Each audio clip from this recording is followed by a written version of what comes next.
today's message, I'm just going to share something that we commonly say every day. Some call it in 2-letter words, some say 3-letter words. Om. O-M or A-U-M. So it is a very simple word, but there's a lot of depth into it. And I thought that I would share some of the knowledge that I did by what Swami has mentioned over a period of his years as a sojourn on earth. The word itself, the word Om itself, represents only one thing and only one thing. What do you think does it represent? Anybody, any guesses? It represents Brahman. It's the highest truth it represents. It's represented in a form, drawing or letter alphabet, but basically it represents Brahman. And as you can see, even in the center, Brahman is Om right up there. All these various masters came, they came asking you to go up there. These masters have realized that. You have the possibility to realize you are Brahman. Swami always says, you are God, but you do not know you are God. So all these masters, whether it's Buddhist, Christianity, Hinduism, or Islam, they all say the same thing. In Islam, they say Amen. In Christianity, they say Amen. In Hinduism and Buddhism, we say Om. But it's all the same thing, representing the highest truth, the divinity out there. And it's all residing within you. As you know, your body itself is made of two things. Only two things your body is: spirit and matter. The spirit is what we forget. The matter is what we remember. That's your body, mind, and intellect. But the division between that is very, very thin. But every time we call this word Om, but we do not realize that we are calling the divinity within you, which we all do. That's what Baba says, chant the name, Namasmarana. He keeps saying that. But we realize it, we chant it automatically, but we do not know why we are chanting it. But actually, you are addressing to the divinity within you. In this page 96 of Conversations with Sai Baba, Baba says that the word Om is spontaneous.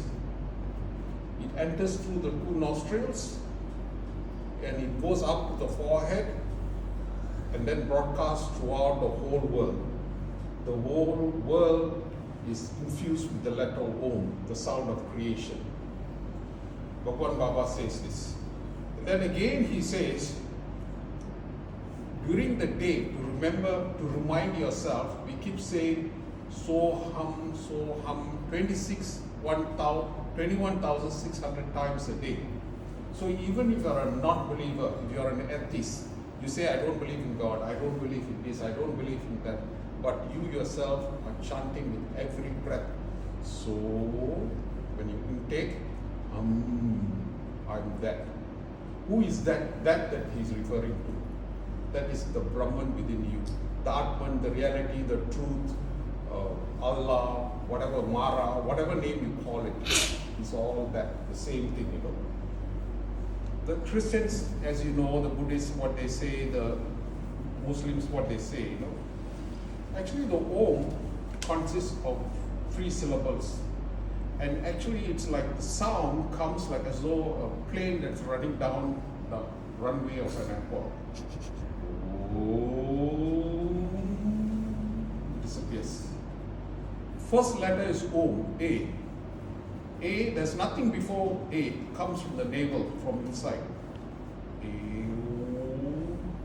The middle letter is U. And nothing after that. Nothing before, nothing after that. And that's how it should sound. But of course, when we are awake, we can say that. When we are asleep, automatically our breath says to. We don't realize it. But that's what's happening when you are asleep. Now, again, the last breath after there's nothing else you can say. Now, the very distinctly quality of this Om is, which differs from other words, is It's both, it's a very distinct qualification. Other letters, you have to use your lips, your tongue, your mouth, but only the Om, it's only one part. Through your throat, your navel, your throat, only one part. Other letters, you use your jaw to describe, pronounce, everything you use. So, and when we say Om, actually the word Om, starting with the way Ah, is in your waking state. And Who represents your dream state. Represents your deep sleep. And so the whole day we are actually in the waking state, dream state, and deep sleep state. That's something which you cannot live. But that's also a fourth state. And that is only when you're waking. So when you realize who you are, you reach the state of Tauriya. When you're awake, Tauriya. That means you automatically know that you are Brahman yourself. Okay, and this state of consciousness, referred to as Tauriya, is what we all aim for, which we unconsciously or consciously, some of us, when we wake up, you know that you are Brahman. Some people will take some time, but doesn't matter. All of us will go through the stage. Wherever you are, being here itself is something Baba says is a transformation process. Okay, but this distinct deep sleep state is what we call Om. That means you are in your deep sleep. And give you an example. You do not know, in your distinct deep sleep state, you're not aware of anything. But when you wake up, you say, I had a damn good sleep. But how do you know you had a damn good sleep? There's something that must be in awake when you're asleep. That particular person or whoever you name it is what we call Brahman. That particular distinct is called Brahman. And in very breath itself, as I mentioned, 21,600 times you are chanting it. That you're reminding yourself you're Brahman. And the Om has got two particular qualities, an articulate and inarticulate. Articulate is something that we chant, which can write, and we say A-U-M or O-M, we do that. Inarticulate, you cannot describe what is Om. You cannot describe what is God. You cannot describe God. That's the inarticulate part of Om. But anyway, Om, as we know, is, as Baba has said it many times, and even in the Summer Showers, 1979, page 124, 125, he mentions, Om is the name of God. And we chant, why we chant 3 times and why we chant 21 times? Is there anybody knows why we chant 3 times, when we chant 21? When we begin a prayer, we chant Om, Om, Om. We end a prayer, Om, Om, Om.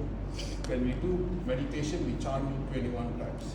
When we chant 3 times, the first Om, okay, this is the Vedas, we chant quite loudly, Om, quite loudly, and that is to address the universe. That means you're addressing the thunder, the lightning, the sound, asking it, please be quiet for one moment, for 1 hour, so that I can think of you all the time. That's the first chant, you're addressing the universe.